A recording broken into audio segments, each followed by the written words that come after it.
In 1995, we wanted to take this group of belly dancers that we were doing little shows for Arabic weddings and stuff, and sort of break into mainstream dance. I really wanted to be on the same stage as ballet and modern dance and really show people what this art form was about, how beautiful it was, that I thought it was anyway. So in order to do that, we needed to really get serious about practicing. So we needed a studio, because renting every day was going to cost too much money. So we found a studio in order to pay the rent, started teaching classes, and then that kind of built into 2 studios, which then we started supplying the students with accessories and merchandise. And now we run an agency for the dancers who have kind of become professional. And so it's ended up into this business. And the boutique, I go to Egypt a few times every year, and I buy all this material, all these costumes. And these things, I thought they were going to sell, but I think it turns out they're the same quality, but people want the fancy design, so they're not willing to pay. Are you comfortable playing all these different parts? You know, you're a teacher, you're performing, you're a businesswoman running a school, a company.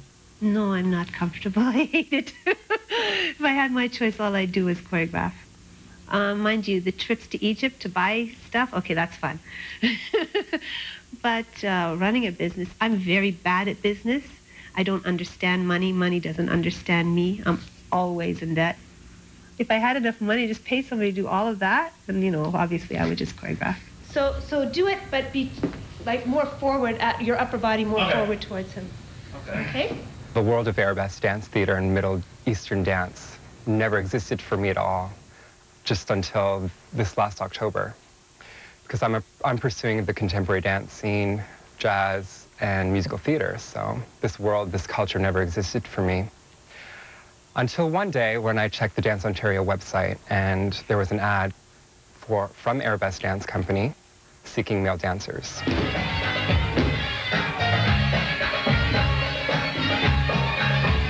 When I first met Yasmina in the dance studio for the first time, I was actually shocked because she's this California blonde girl and lady.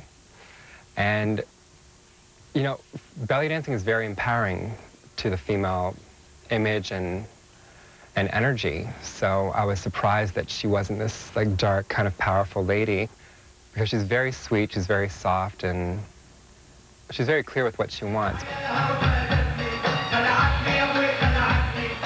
It's complex in that if you're not used to flinging sticks up into the air and catching them, it's trying to coordinate your hand with the music, and in many cases, especially with this particular music, with the beat as well too. We're trying to land sticks in our hands on the doom, as it were.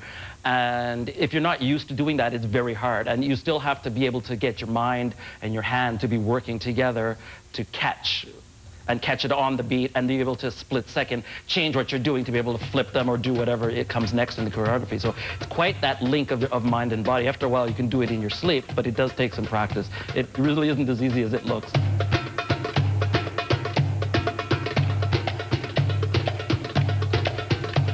The male dancers so far, up to date, this may not continue this way, we've only used them in the context of folklore.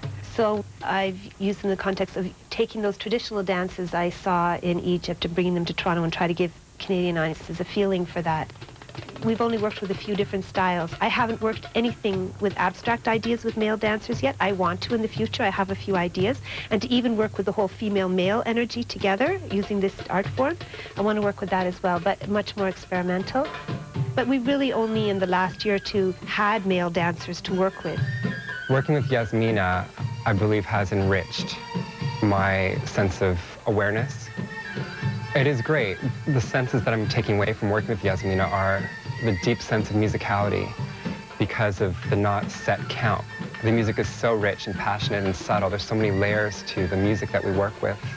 That awareness and subtlety is something that I feel has empowered me.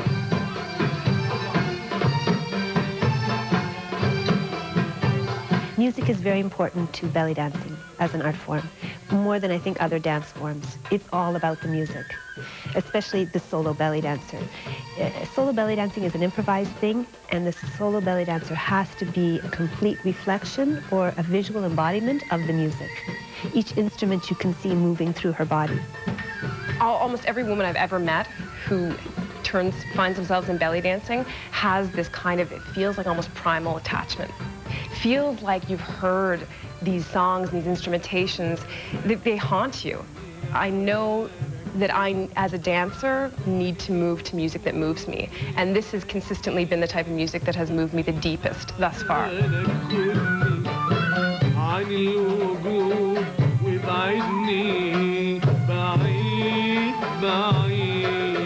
Tell me how you work with musicians. You seem to have a very strong connection with them.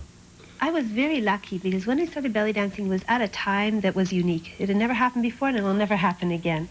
And so I actually learned to belly dance after a couple of classes on the stage with live musicians. I've always understood the music, and so musicians that work with me, they work with me because they know that I know what I'm doing. And they're proud to be on stage with Arabesque Dance Company, and so they're happy to work with us and have their music presented to an audience who can appreciate it.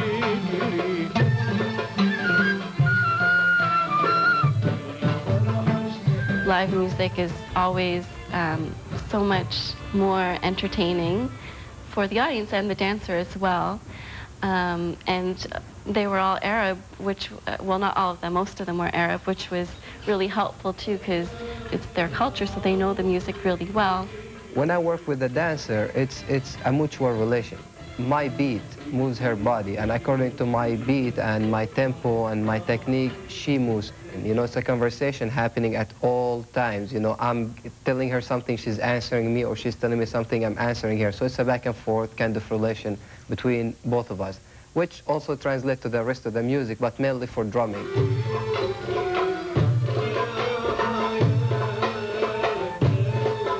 Yes, when I'm on stage, there's a lot of beautiful women sometimes one, sometimes 10, sometimes even more. And when we're doing a show, what goes in my head is, I'm so lucky that I'm a musician. I could actually make people happy. And the best thing goes into my mind, or the most important thing that goes into my mind at that moment is, I need to do a good job to represent my culture, my instrument, and, you know, be proud at the end of the day of what I did.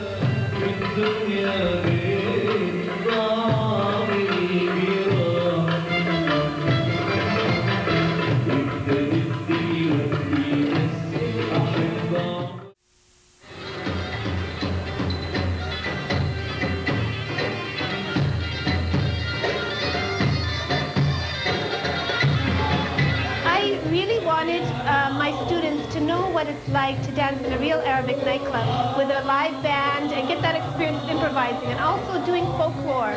Most of the nightclubs nowadays, they just want like a belly dance for 20 minutes just doing belly dance.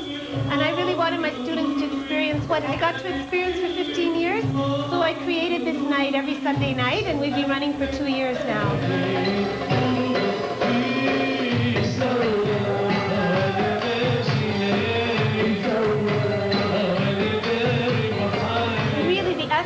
This moment that's between the audience, the musicians and the dancers, completely improvised. Anything can happen. It's always a surprise. Like, I can never repeat what happened tonight. There are things that I did tonight that I never did before and I will never repeat again. But that's the fun of it. That's the joy of it.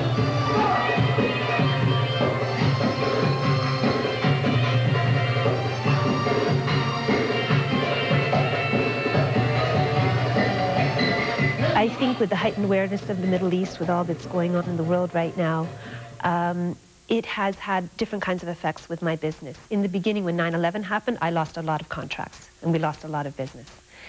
But now I feel a little bit of a responsibility that because I have this knowledge and we're able to show the culture, that we have this responsibility to show this incredibly rich civilization that's really the mother of all Western civilization, that has incredibly rich culture to it and art.